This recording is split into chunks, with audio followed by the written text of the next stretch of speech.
News. Jamaica Hotel and Tourist Association Glenn Christopher Jarrett. The association is awaiting with finance the general consumption tax measure announced last year. The GCT is scheduled to take this. Mr. Wright says the association has several proposals it believes could help its industry and is looking forward to recommendation. It's time for a break. More when we return.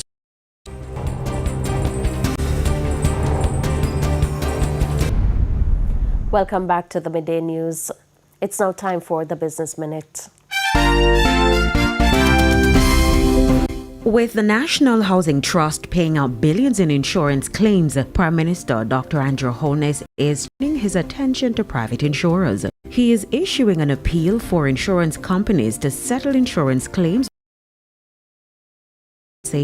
Many businesses in parishes hardest hit by Hurricane Melissa are going Category 5 storm. The business community said that insurance payouts form a critical part of the rebuilding and recovery process. Members argued that the longer the delay, the greater the impact on the economy. The economy added more jobs than expected last month, offering fresh signs of labor market strength. New data from the Bureau of Labor Statistics shows employers added 172,000 jobs in May. That's well above 105,000. The unemployment rate held by healthcare, social assistance, and local government jobs. The report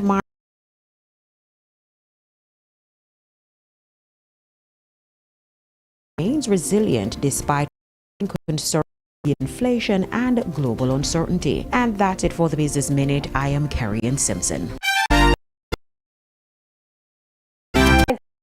And it's time for the top from around the world.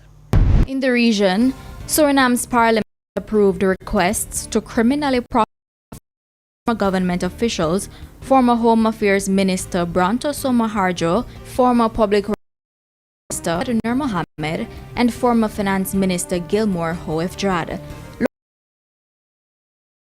Voted allowing the cases to proceed despite concerns about the prosecution process.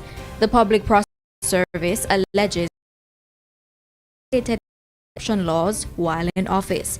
Now, is guilt, noting that only the courts can of the case.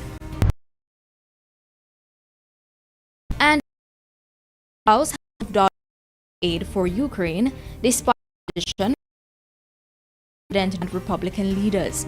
The measure passed 226 to 195 with support from 18 Republicans.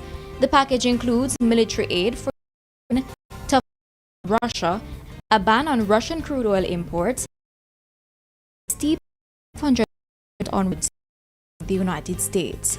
And those were the original time. Thank you, Alia. We head to a final break. When we come back, we'll have your midday sports report.